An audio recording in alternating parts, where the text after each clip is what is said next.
சாந்தி. இன்றைய முரளியில் பாபா நினைவினுடைய முக்கியத்துவத்தை பற்றி சொல்கிறார். பாபா சொல்கிறாங்க, நினைவின் மூலமாக தான் ஆத்மாங்கிற பேட்ரி சார்ஜ் ஆகும். ஏன்னா சர்வசக்திவான் ஒரே ஒருத்தர் மட்டும்தான்.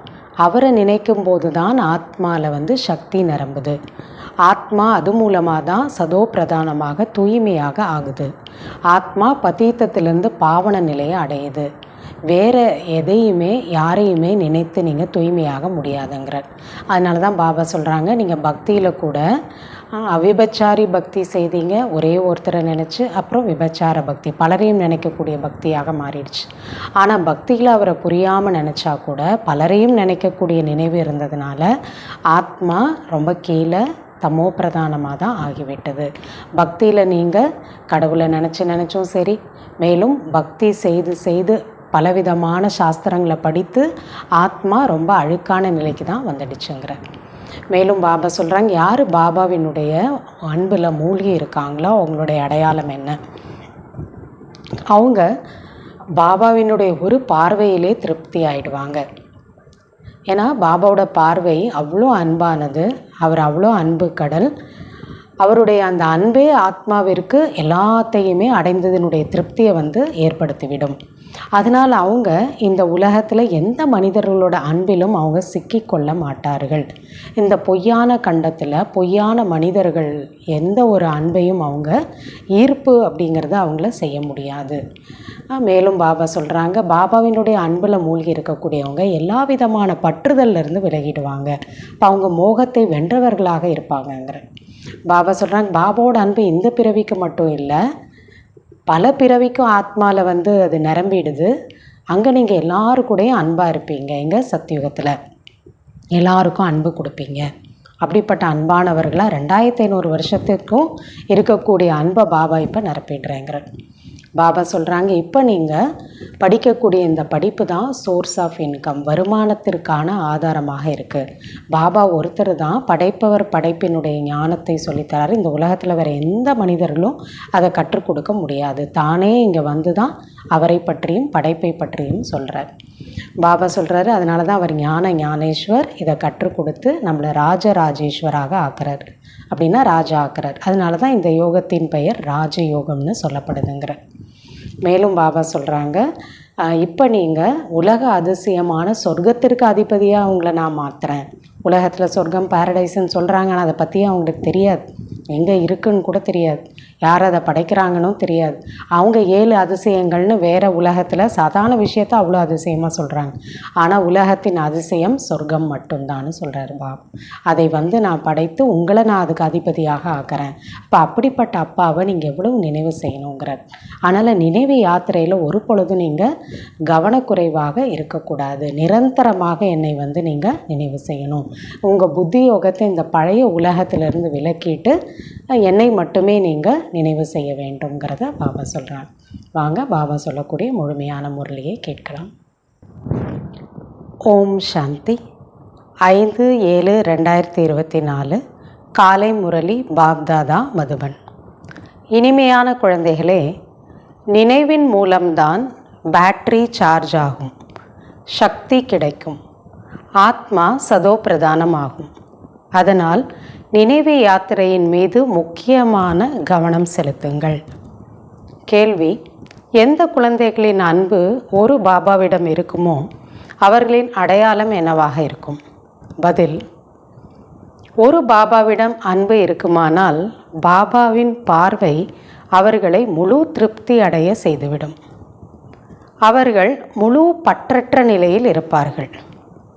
யாருக்கு எல்லையற்ற தந்தையின் அன்பு பிடித்திருக்கிறதோ அவர்கள் வேறு யாருடைய அன்பிலும் சிக்கிக்கொள்ள முடியாது.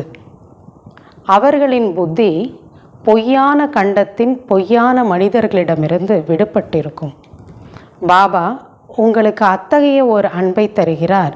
அது அழிவற்றதாகி விடுகின்றது. சத்தியுகத்திலும் கூட நீங்கள் உங்களுக்குள் மிகுந்த அன்போடு இருப்பீர்கள். ஓம் சாந்தி. எல்லையற்ற தந்தையின் அன்பு இப்பொழுது ஒரு தடவை மட்டுமே குழந்தைகளாகி உங்களுக்கு கிடைத்திருக்கின்றது. அந்த அன்பை பக்தியிலும் கூட மிகவும் நினைவு செய்கின்றனர். கடவுளே அப்படின்னாலே அன்பே சிவம்னு சொல்கிறாங்க. God is love, love is காட்னு சொல்கிறாங்க. அன்பு கடலே அப்படின்னு சொல்லி பாடுறாங்க. உன்னுடைய ஒரு துளி அன்பு கிடைச்சா போதும்னு சொல்கிறாங்க. அப்போ பக்தி மார்க்கத்தில் கூட அவருடைய அன்பை நினைவு செய்கிறாங்க. பாபா உங்களோட அன்பு கிடைத்தால் போதும், நீங்கள் தான் தாயும் தந்தையும் அனைத்தும் நீங்களே. கடவுளே நீங்கள் தான் எனக்கு எல்லாமேன்னு சொல்கிறாங்க. ஒருவரிடமிருந்து தான் அரை கல்பத்திற்கு அன்பு கிடைக்கின்றது. உங்களுடைய இந்த ஆன்மீக அன்பின் மகிமை அளவற்றது. பாபா தான் குழந்தைகளாகிய உங்களை சாந்தி தாமத்தின் எஜமானர்களாக ஆக்குகின்றார். இப்பொழுது நீங்கள் துக்க தாமத்தில் இருக்கின்றீர்கள்.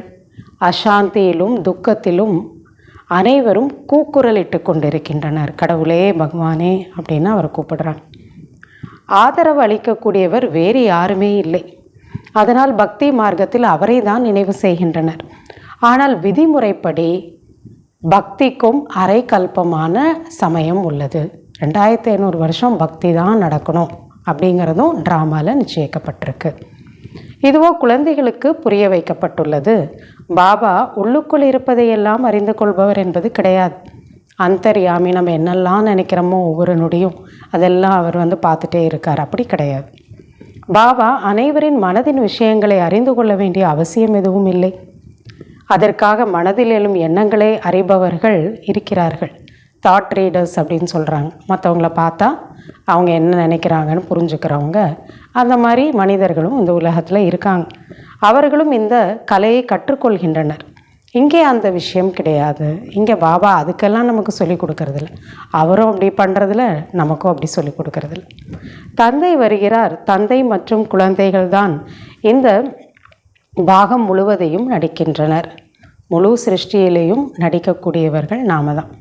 பாபாவிற்கு தெரியும் சிருஷ்டி சக்கரம் எப்படி சுற்றுகிறது என்று. அதில் குழந்தைகள் எப்படி பாகத்தை நடிக்கின்றனர். அவர் ஒவ்வொருவருக்குள்ளும் என்ன உள்ளது என்பதை அறிந்து கொள்கிறார் என்பதெல்லாம் கிடையாது. முழு சிருஷ்டியோட ஞானம் அவருக்கு எல்லாமே தெரியும். இப்போ பாபா ஜானி ஜானன்ஹார் எல்லாத்தையும் தெரிஞ்சவர் அப்படின்னா அவர் எதை பற்றி தெரிஞ்சிருக்காரு? ஒவ்வொருத்தரும் நம்ம என்னென்னலாம் மனசில் நினைக்கிறோம் அது தெரியும் அப்படி இல்லை. இந்த முழு சிருஷ்டி சக்கரம் படைப்பு எப்படி சுற்றி கொண்டு இருக்குது, நாம் எல்லாம் அதில் எப்படி நடிக்கிறோம் ஆத்மாக்கள், இதை பற்றி தான் அவருக்கு தெரியும். ஆதி மதிய அந்தோட ஞானம் இது இரவிலும் புரிய வைக்கப்பட்டுள்ளது. அதாவது ஒவ்வொருவருக்குள்ளும் விகாரங்கள் தான் உள்ளது. மிக மோசமான மனிதர்களாக இருக்கின்றனர். இப்போ ஆத்மா அப்படி கீழே வந்துருச்சு. அதாவது ஒவ்வொருக்குள்ளேயுமே முழுமையாக விகாரங்கள் தான் இப்போ நிறைஞ்சிருக்கு. பாபா நறுமணம் நிறைந்த மலராக மாற்றுகின்றார். இந்த பாபாவின் அன்பு குழந்தைகளாகிய உங்களுக்கு ஒரு முறை மட்டும்தான் கிடைக்கிறது. பிறகு அது அழிவற்றதாக ஆகிவிடுகிறது. அவர் கொடுக்கக்கூடிய அன்பு அதில் 2500 வருஷமும் வேறு யார்கிட்டேருந்து நம்ம அன்பை எதிர்பார்க்காம அன்பை கொடுக்கக்கூடியவர்களாக தேவாத்மாக்களாக நம்ம இருக்கோம். அங்கே நீங்கள் ஒருவர் மற்றவர் மீது மிகுந்த அன்பை செலுத்துகிறீர்கள். எங்க சத்யுகத்தில் இப்பொழுது நீங்கள் மோகத்தை வென்றவர்களாக ஆகி கொண்டிருக்கின்றீர்கள். சத்யுக ராஜ்யம் மோகஜீத், அதாவது பற்றுதலிலிருந்து விலகிய ராஜா ராணி மற்றும் பிரஜைகள் இருக்கக்கூடிய ராஜ்யம் என்று சொல்லப்படுகிறது. அங்கே எல்லாருமே மோகத்தை வென்றவர்களாக ராஜா ராணி எப்படியோ அதே போல் பிரஜைகளும் அப்படி தான் இருப்பாங்க. அங்கே ஒரு பொழுதும் யாரும் அழமாட்டார்கள். யாராவது சரீரம் விட்டுட்டாங்க, மரணம் அடைஞ்சிட்டாங்கன்னா அங்கே யாருமே அழமாட்டாங்க. மோகத்தை வென்றவங்களாக இருப்பாங்க. துக்கத்தின் பெயர் அடையாளமே இருக்காது. குழந்தைகள், நீங்கள் அறிந்திருக்கிறீர்கள், நிச்சயமாக பாரதத்தில் ஆரோக்கியம், செல்வம் மற்றும் மகிழ்ச்சி அனைத்தும் இருந்தது. இப்பொழுது இல்லை. ஏனென்றால் இப்பொழுது ராவணனுடைய ராஜ்யம். இதில் அனைவரும் துக்கத்தை தான் அனுபவிக்கின்றனர். பிறகு பாபாவை நினைவு செய்கின்றனர். அவரை கூப்பிடுறாங்க. பக்தியில் அவர் தான் நினைவு சொல்கிறாங்க. கடவுளே வாங்க, எங்களுடைய துக்கத்தை போக்குங்க, சுகம் கொடுங்கன்னு கேட்குறாங்க. சுகம் சாந்தி கொடுங்கள், எங்கள் மீது இரக்கம் காட்டுங்கள் என்றெல்லாம் அழைக்கிறார்கள். எல்லையற்ற தந்தை இரக்க மனம் உள்ளவர். ராவணன் இரக்கமற்றவன், துக்கத்திற்கான வழியை காட்டக்கூடியவன். விகாரம் நம்மளை அதில் மாட்ட வச்சு என்ன பண்ணுது? ரொம்ப துக்கத்தில் தான் கொண்டு போகுது. அது இரக்க மனம் இல்லாததுங்கிற. மனிதர்கள் அனைவரும் துக்கத்தின் வழியில் செல்கின்றனர். எதெல்லாம் துக்கம் கொடுக்கக்கூடியதோ அந்த வழியில் போகிறாங்க. பாபா சொல்லக்கூடிய வழி துக்கத்திலேருந்து விலகிறதுக்கான வழி. ஆனால் எல்லாரும் அந்த வழியில் போகிறாங்க. அனைத்திலும் பெரியதிலும் பெரிய துக்கம் தருவது காம விகாரமாகும். அதனால்தான் பாபா கூறுகின்றார், இனிமேலும் இனிமையான குழந்தைகளே, காம விகாரத்தை வெற்றி அடையுங்கள், அப்பொழுது உலகத்தை வென்றவர்களாக ஆகிவிடுவீர்கள். இந்த லக்ஷ்மி நாராயணன் உலகத்தையே வென்றவர்களாக இருக்கின்றனர் என சொல்வார்கள் இல்லையா? லக்ஷ்மி நாராயண் ஜெகஜீத்தாக இருந்திருக்காங்க. உங்களுக்குள்ளும் இந்த குறிக்கோள் நோக்கம்தான் இருக்கின்றது. நாமும் அப்படி தான் ஆகணும். கோவில்களுக்கு செல்கின்றனர், ஆனால் அவர்களுடைய வாழ்க்கை வரலாறு பற்றி எதுவுமே தெரியாது. யாரை பூஜை செய்கிறாங்களோ அவங்கள பற்றி எதுவும் தெரியாது. எப்படி பொம்மைகளின் பூஜை நடைபெறுகின்றதோ அதே போல தான் தேவி தேவதைகளினுடைய பூஜையையும் செய்கின்றனர். படைத்து நன்கு அதை அலங்கரித்து அதற்கு போகு முதலவையெல்லாம் படைக்கின்றனர். படைக்கிறாங்கன்னா அது முதல்ல அலங்காரம் பண்ணி அதுக்கப்புறம் பிரசாதமெல்லாம் செய்து வைத்து படைக்கிறாங்க. ஆனால் அந்த தேவிகளோ எதையும் சாப்பிடுவதில்லை. யாருக்கு படைக்கிறாங்களோ அவங்க சாப்பிட்றதில்லை. பிராமணர்கள் சாப்பிட்டு விடுகின்றனர். படைத்து பிறகு பராமரிப்பு செய்து விநாசமும் செய்து விடுகின்றனர். பாபா சொல்வார், கொண்டு போய் ஆற்றிலேயோ கடல்லையோ போட்டு மூழ்கடிச்சிடுறாங்க சிலைகளை. இது குருட்டு நம்பிக்கை என்று கூறப்படுகிறது. சத்தியுகத்தில் இவ்விஷயங்கள் எல்லாம் இருப்பதில்லை. அங்கே பக்தியே இருக்காது. இந்த பழக்க வழக்கங்கள் எல்லாம் கலியுகத்தில் தான் இருக்கின்றது. நீங்கள் முதலில் ஒரு சிவபாபாவிற்கு தான் பூஜை செய்கிறீர்கள். அது அவிபச்சாரி, ஒருவரை மட்டுமே வழிபடக்கூடிய சரியான பூஜை என்று சொல்லப்படுகிறது. பிறகு ஏற்படுவது விபச்சாரி பூஜை, அதாவது பலரையும் வழிபடக்கூடிய பூஜை. பாபா என்ற சொல்லை சொல்லும்போதே பரிவாரத்திலும் நறுமணம் வருகின்றது இல்லையா? குடும்பங்கிறதும் வருது. அப்பான்னு சொன்னால் கூடவே குடும்பத்தோட நினைவும் நமக்கு வருது. நீங்களும் சொல்கிறீர்கள் இல்லையா, நீங்கள் தான் தாயும் தந்தையும். பக்தியிலையும் அதுதானே பாடினீங்க, கடவுளை பார்த்து, நீ தான் எனக்கு அம்மாவும் அப்பாவும்னு. உங்களுடைய இந்த ஞானம் தரும் கிருபை மூலம் எங்களுக்கு அளவற்ற சுகம் கிடைக்கின்றது. இதெல்லாம் நீங்கள் தான் பாடினீங்க. புத்தியில் நினைவு உள்ளது.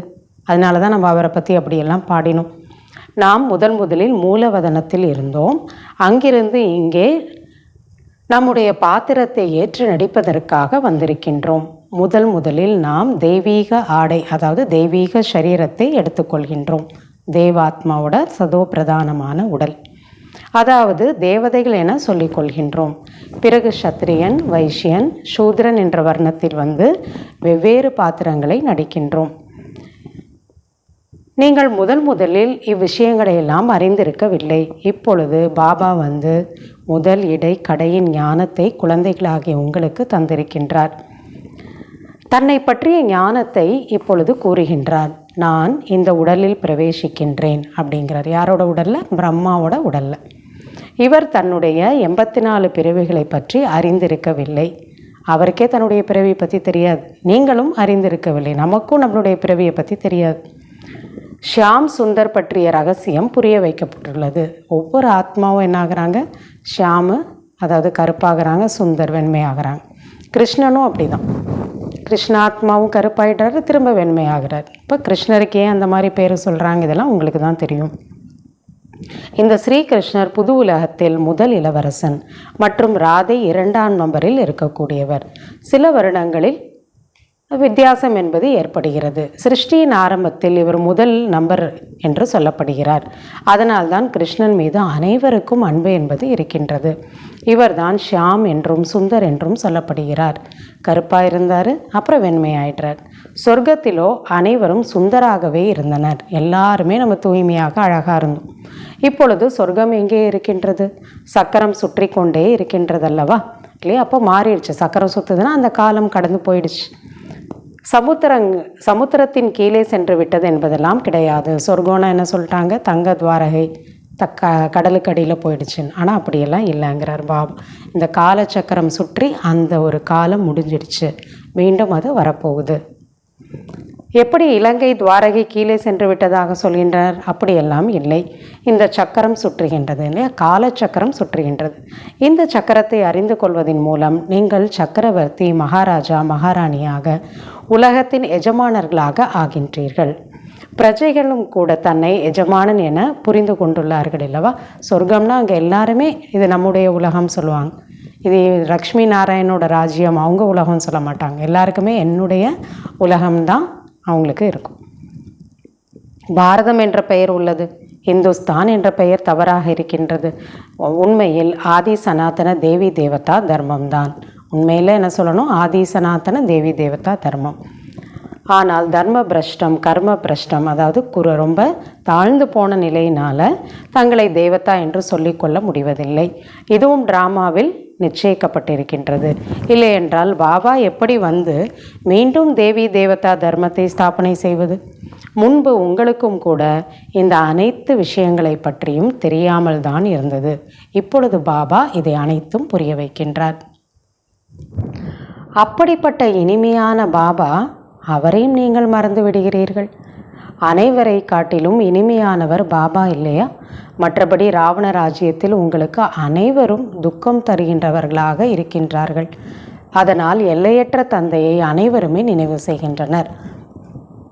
எவ்வளோ அதிகமாக கடவுளை நினைக்கிறாங்க அப்படின்னா, எவ்வளோ அதிகமாக துக்கம் ஆகுதோ, மற்றவங்க துக்கம் கொடுக்குறாங்களோ அந்தளவுக்கு கடவுளை அதிகமாக நினைக்கிறாங்க. அவருடைய நினைவில் அன்பின் கண்ணீரை விடுகின்றனர். ஹே மணவாளனே, எப்பொழுது வந்து மணமகள்கள் அனைவரையும் சந்திப்பீர்கள்? ஏனென்றால் நீங்கள் அனைவருமே பக்தைகள். பக்தைகளின் பதி பகவான் ஆவார். எல்லாருமே பக்தைகள்னா அது எல்லா பக்தைகளோட பகவான் அவர் தான், பதி அவர் தான். பகவான் வந்து பக்தியின் பலனை இப்பொழுது தருகிறார், வழி சொல்கிறார், மேலும் புரிய வைக்கின்றார். இந்த 5000 வருடங்களின் விளையாட்டு, படைப்பவர் மற்றும் படைப்பினுடைய முதல் இடைக்கடை பற்றி எந்த ஒரு மனிதருக்கும் தெரியாது. ஆன்மீக தந்தை மற்றும் ஆன்மீக குழந்தைகள் தான் இதை பற்றி அறிவார்கள்.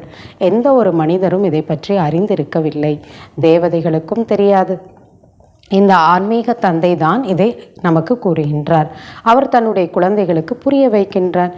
வேறு எந்த ஒரு தேகதாரியிடம் இந்த படைப்பவர் மற்றும் படைப்பினுடைய முதல் இடைக்கடை பற்றிய ஞானம் இருக்கவே முடியாது. இந்த ஞானம் இருப்பது ஆன்மீக தந்தையிடம் மட்டும்தான். அவர்தான் ஞான ஞானேஸ்வர் என்று சொல்லப்படுகிறார். ஞான ஞானேஸ்வர் உங்களுக்கு ஞானத்தை தருகிறார், ராஜராஜேஸ்வராக ஆக்குவதற்காக. அதனால்தான் இது ராஜயோகம் என்று சொல்லப்படுகிறது. ஞானத்தை கொடுத்து ராஜா ஆக்கிறார்.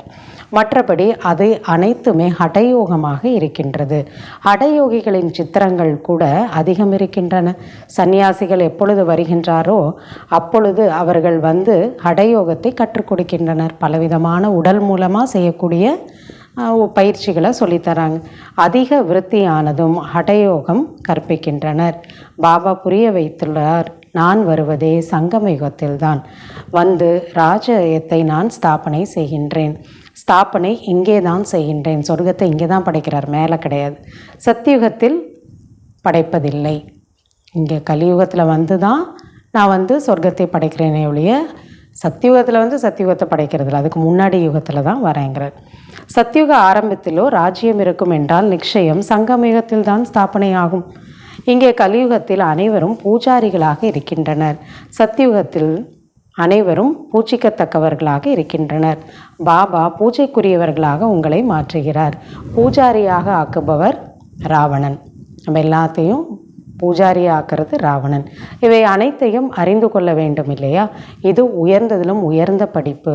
இந்த ஆசிரியரை பற்றி யாரும் அறிந்து கொள்ளவில்லை. அவர் சுப்ரீம் தந்தையாக இருக்கின்றார், ஆசிரியராக இருக்கின்றார், சத்குருவாகவும் இருக்கின்றார். இதையெல்லாம் யாருக்கும் தெரியாது. பாபா வந்துதான் தன்னை பற்றி முழு அறிமுகத்தை கொடுக்கிறார். அவர் வந்துதான் அவரை பற்றி சொல்கிறார். குழந்தைகளுக்கு தானே கற்பித்து பிறர் கூடவே அழைத்தும் செல்கின்றார். எல்லையற்ற தந்தையின் அன்பு கிடைத்திருக்கிறது என்றால் பிறகு வேறு எந்த அன்புமே பிடிக்காது. அவ்வளோ உயர்ந்த சுயநலமில்லாத தூய்மையான அன்பு பாபாவோடது. இச்சமயம் இருப்பது பொய்யான கண்டம். எல்லாமே இங்கே பொய் தான். பொய்யான மாயை, பொய்யான உடல், பொய்யான கண்டம். பாரதம் இப்பொழுது பொய்யான கண்டமாக இருக்கின்றது. பிறகு சத்தியுகத்தில் உண்மையான கண்டமாக இருக்கும். அங்கே என்ன இருக்கும்? சுகம், சாந்தி. பாரதம் ஒரு பொழுதும் விநாசமாக ஆகாது. எப்பொழுதுமே அது இருந்துக்கிட்டே இருக்கும். சொர்க்கமாகவும் நரகமாகவும் மாறும்.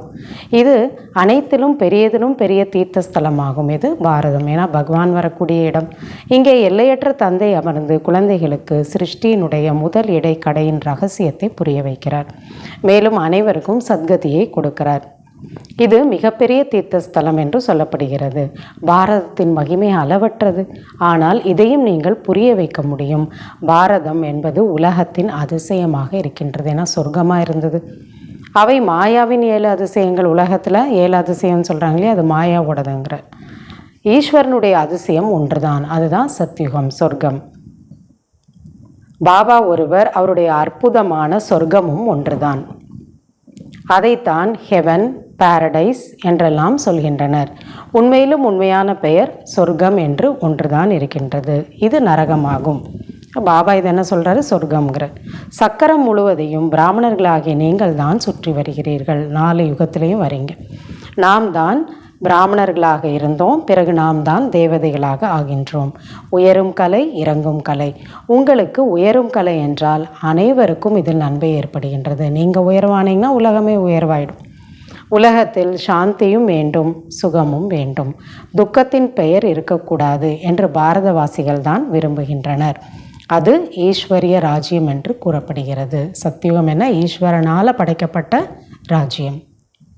சத்தியுகத்தில் சூரியவம்சி, பிறகு 2வது கிரேடில் சந்திரவம்சி. நீங்கள் ஆஸ்திகர்களாக இருக்கின்றீர்கள், அவர்கள் நாஸ்திகர்களாக இருக்கின்றார்கள். நீங்கள் செல்வந்தருடையவர்களாக ஆகி பாபாவிடமிருந்து ஆஸ்தி பெறுவதற்காக புருஷார்த்தம் செய்து கொண்டிருக்கிறீர்கள். உங்களுக்கு மாயாவுடன் குப்தமான யுத்தம் என்பது நடைபெறுகின்றது. பாபா வருவது இரவில்தான், சிவராத்திரி என்று சொல்லப்படுகிறது அல்லவா?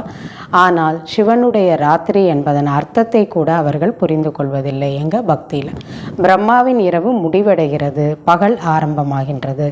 அவர்கள் கூறுகின்றார்கள் ஸ்ரீகிருஷ்ண பகவான் வாக்கு என்று. அது தவறாக இருக்குங்கிற. இதுவோ சிவ பகவான் வாக்கு. கிருஷ்ண பகவான் வாக்கு இல்லை, சிவ பகவான் வாக்கு. இப்பொழுது யார் சரி? ஸ்ரீ கிருஷ்ணரையோ முழுமையாக 84 பிறவி எடுக்கக்கூடியவர். பாபா கூறுகின்றார், நான் வருகின்றேன் சாதாரண வயோதிகருடைய உடலில். இவரும் கூட தன்னுடைய பிறவிகளை பற்றி அறிந்திருக்கவில்லை. அநேக பிறவிகளினுடைய கடைசி பிறவியில் தூய்மையை இழந்துவிட்ட போதுதான் தூய்மையற்ற சிருஷ்டியில், தூய்மையற்ற ராஜ்யத்தில் நான் வருகின்றேன். அப்படிப்பட்ட தூய்மை இல்லாத உடலில், தூய்மையற்ற இந்த ஒரு உலகத்தில் தான் நான் வரேங்கிறேன். தூய்மை இல்லாத உலகத்தில் அநேக ராஜ்யங்கள் இருக்கின்றன. தூய்மையான உலகத்தில் இருப்பது ஒரே ஒரு ராஜ்யம்தான். எல்லாவற்றிற்கும் கணக்கு உள்ளது இல்லவா? பக்தி மார்க்கத்தில் தீவிர பக்தி செய்யும் போது தலையை வெட்ட அவர்கள் முயற்சி செய்யப்படும் போது அவர்களின் மனதில் ஆசை நிறைவேறுகின்றது. எல்லாருக்கும் இப்படி செஞ்சால் இது கிடைக்கும்னு ஒரு கணக்கு இருக்குது. இப்போ பக்தியில் கூட யார் தீவிர பக்தி செய்கிறாங்களோ அவங்க தலையை கூட நான் வெட்டி வைக்கிறேன் அப்படிங்கிற நிலைக்கு போயிட்டு செய்கிறாங்களோ அவங்களோட மனசோட ஆசையெல்லாம் நிறைவேற்றப்படுது. மற்றபடி அதில் எதுவும் கிடையாது. அது தீவிர பக்தி என்று சொல்லப்படுகிறது. பிராப்தி ஒன்றும் கிடையாது அவங்களுக்கு பெருசாக, இல்லையா? அப்படி உயிரே கொடுத்தா கூட இந்த பிராப்தியும் பல பிறவிக்கானது ஒன்றும் இல்லைங்கிறார். எப்பொழுது ராவண ராஜ்யம் ஆரம்பமானதோ அப்பொழுது பக்தியின் கர்ம காண்டத்தின் விஷயங்களும் மனிதர்கள் ஆரம்பித்து விட்டனர். பக்தியின் விஷயங்களை படித்து படித்தே கீழிறங்கி வந்து விட்டனர். வேத சாஸ்திரங்களை படித்து ஆத்மா இன்னும் கீழே தான் வந்துருச்சுங்கிறார், தூய்மையாக மாறலை. வியாச பகவான் சாஸ்திரத்தை உருவாக்கினார் என கூறுகின்றார். அப்படி பக்தியில் சொல்லியிருக்காங்க. அவர் என்னென்னலாம் அமர்ந்து எழுதியுள்ளார்? பக்தி மற்றும் ஞானம் பற்றிய ரகசியத்தை இப்பொழுது குழந்தைகள் நீங்கள் புரிந்து கொண்டிருக்கிறீர்கள். ஏணிப்படி மற்றும் கல்ப விருட்சத்தின் சித்திரத்தில் இந்த ஞானம் அனைத்தும் இருக்கின்றது. அதில் 84 பிறவிகளும் காட்டப்பட்டுள்ளது. அனைவரும் 84 பிறவிகளை எடுப்பதில்லை. யார் ஆரம்பத்தில் மேலிருந்து கீழே வராங்களோ அவர்கள்தான் முழுமையாக 84 பிறவிகளை எடுக்கக்கூடியவர்கள். சத்தியுகத்திலேருந்து வரவங்க தான் 84 பிறவிகளை எடுக்கக்கூடியவர்கள். இந்த ஞானம் உங்களுக்கு இப்பொழுதுதான் கிடைத்திருக்கின்றது. பிறகு வருமானத்திற்கு ஆதாரமாக ஆகிவிடுகிறது. ஞானம் யாருக்கு எவ்வளவு இருக்கோ, ஞானத்தை யார் எவ்வளோ புரிஞ்சுக்கிறாங்களோ, படிக்கிறாங்களோ, சிந்தனை பண்ணுறாங்களோ, தன்னுடையதாக ஆக்கிக்கிறாங்களோ, பாபா சொல்கிறாங்க அதுதான் வருமானத்திற்கான ஆதாரம். 21 பிறவிகளுக்கும் கிடைக்காத பொருள் எதுவுமே இருக்க முடியாது, எல்லாமே நிறைஞ்சிருக்கும். இந்த பிறவியும் சேர்த்து தான் பாபா சொல்கிறார். அதனால் அதன் பிராப்திக்காக முயற்சி எதையும் செய்ய வேண்டியதாக இருக்குது. அது எனக்கு இது வேணும், அது வேணும், சம்பாதிக்கணும், ஆரோக்கியத்திற்கு ஏதாவது பண்ணணும், எதுவுமே அவசியம் இல்லை. எல்லாமே இருக்கும், உட்கார்ந்து சாப்பிட்லாங்கிறார். அது பாபாவின் ஒரே ஒரு சொர்க்கம், அதுதான் உலகத்தின் அதிசயம் என்று சொல்லப்படுகிறது. பெயரே சொர்க்கம், பாரடைஸ். அதற்கு அதிபதியாக பாபா உங்களை ஆக்குகின்றார். அவர்களோ சும்மா அதிசயங்களை காட்டுகின்றனர் இல்லையா, பெருசாக ஒன்றும் இல்லை, அதனால் அதை பார்த்து பெரிய அதிசயம்னு அதை காட்டுறாங்க. ஆனால் உங்களையோ பாபா அதனுடைய அதிபதியாக மாற்றுகின்றார் இல்லையா, சொர்க்கத்தின் அதிபதியாக. அதனால் இப்பொழுது பாபா கூறுகின்றார், நிரந்தரமாக என்னை நினைவு செய்யுங்கள், நினைத்து நினைத்து சுகத்தை பெறுங்கள். சிமர் சிமர் சுக்கு பாவோன்னு பக்தியிலையும் பாடியிருக்காங்க. என்னை நினைவு செய்து செய்து சுகத்தை அடையுங்கள். உடலில் இருக்கக்கூடிய எல்லா பிரச்சனை, கலக, கிளேஷம் எல்லாமே முடிந்து போகும். அவரை நினைக்க நினைக்க உடலில் இருக்கக்கூடிய பிரச்சனை, சண்டை சச்சரவுகள் எல்லாமே நிம்மதி இல்லாத தன்மை எல்லாமே அழிஞ்சு போயிடுங்கிறார். பாபாவோட நினைவுக்கு அவ்வளோ சக்தி இருக்குது. முக்தி, ஜீவன் முக்தியின் பதவியை நீங்கள் அடைய முடியும். தூய்மையாகுவதற்காக நினைவு யாத்திரையில் கவனம் செலுத்துவது மிகவும் அவசியமாகும்.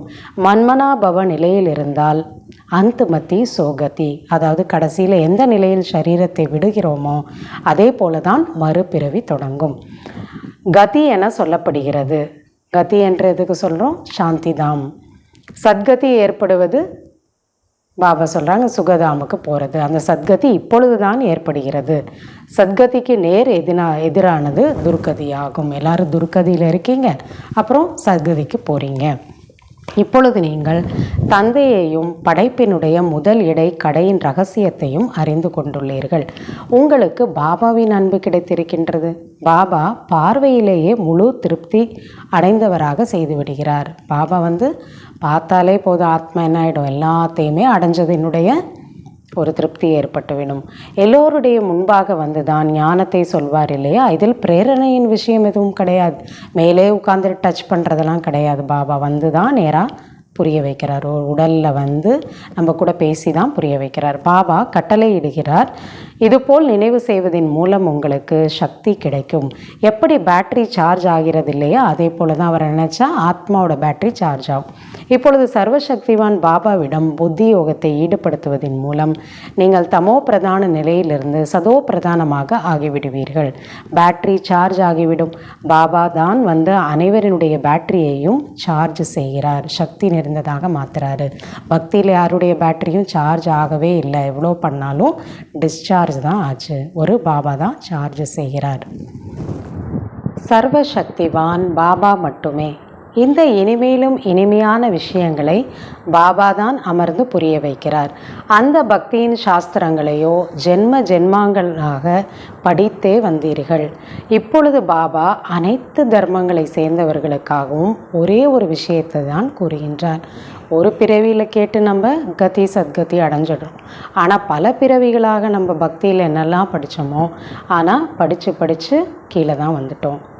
பாபா கூறுகிறார், தன்னை ஆத்மா என உணர்ந்து தந்தையை நினைவு செய்தீர்கள் என்றால் உங்களுடைய பாவங்கள் அனைத்தும் நீங்கிவிடும். இப்பொழுது நினைவு செய்ய வேண்டியது குழந்தைகளாகிய உங்களுடைய வேலை. என்ன பண்ணணும்னு சொல்லிட்டார், ஆனால் பண்ண வேண்டியது உங்களோட வேலைங்கிறார். இதில் குழப்பமடைவதற்கான எந்த விஷயமும் கிடையாது. பதீத்த பாவனர் ஒரு தந்தை மட்டுமே. பிறகு தூய்மை அடைந்து அனைவரும் வீட்டிற்கு சென்று விடுவீர்கள். அனைவருக்காகவும் இந்த ஞானம் இருக்கின்றது. எல்லா தர்மத்தை சேர்ந்தவங்களுக்கும் ஒரே ஞானம்தான். இது சகஜ ராஜயோகம் மற்றும் சகஜ ஞானமாக இருக்கின்றது. அச்சா, இனிமேலும் இனிமையான காணாமல் போய் கண்டெடுக்கப்பட்ட செல்ல குழந்தைகளுக்கு தாயும் தந்தையும் ஆகிய பாப் தாதாவின் அன்பு நினைவுகள் மற்றும் காலை வணக்கம். ஆன்மீக குழந்தைகளுக்கு ஆன்மீக தந்தையின் நமஸ்காரம். ஆன்மீக தந்தைக்கு ஆன்மீக குழந்தைகளின் நமஸ்காரம். தாரணைக்கான முக்கிய சாரம். முதலாவது பாயிண்ட்டு, சர்வசக்திவான் தந்தையிடம் தனது புத்தி யோகத்தை ஈடுபடுத்தி பேட்டரியை சார்ஜ் செய்து கொள்ள வேண்டும். ஆத்மாவை சதோ பிரதானமாக ஆக்க வேண்டும். நினைவு யாத்திரையில் ஒரு பொழுதும் குழப்பமடையக்கூடாது. இரண்டாவது பாயிண்ட்டு, படிப்பை படித்து தன் மீது தானே கருணை செய்து கொள்ள வேண்டும். பாபாவிற்கு சமமாக அன்பு கடலாக ஆக வேண்டும். எப்படி பாபாவின் அன்பு அழியாததாக உள்ளதோ அதே போல அனைவருடமும் அழியாத உண்மையான அன்பு வைக்க வேண்டும். மோகத்தை வென்றவர்களாக ஆக வேண்டும். வரதானம், உணரக்கூடிய சக்தியின் மூலம் இனிய அனுபவம் செய்யக்கூடிய சதா சக்திசாலி ஆத்மா ஆக வேண்டும். இந்த உணரும் சக்தியானது, அதாவது ரியலைசேஷன் சக்தி, ஒரு விஷயத்தை ஆழமாக உணர்வது, ரியலைஸ் பண்ணுவது, ஆமாம் இதுதான் அப்படின்னு. அப்படிப்பட்ட ஒரு சக்தியானது மிக இனிமையான அனுபவத்தை ஏற்படுத்துகிறது. சில நேரம் தன்னை தந்தையின் கண்மணியான ஆத்மா, அதாவது கண்களில் கலந்து இருக்கக்கூடிய சிரேஷ்ட பிந்து என்று உணருங்கள். கண்மணினா பாபாவுக்கு ரொம்ப பிரியமான ஆத்மா, கண்ணிலே இருக்காங்கன்னு சொல்கிறாங்களே, அந்த மாதிரி பாபாவுக்கு ரொம்ப நெருக்கமான ஆத்மா நான் பகவானுக்கு. அப்படி தன்னை ரியலைஸ் பண்ணுங்கள், உணருங்க. சில நேரம் நெற்றியில் ஜொலிக்கும் நெற்றி மணியாக உணருங்கள். நான் ஆத்மா நெற்றியில் ஜொலிக்கக்கூடிய மணியாக இருக்கின்றேன், நான் விசேஷமான ஆத்மா அப்படின்னு உணருங்க. சில நேரம் தன்னை பிரம்மா பாபாவின் சகயோகி, வலது கரமாக, பிரம்மாவின் புஜமாக உணருங்கள்.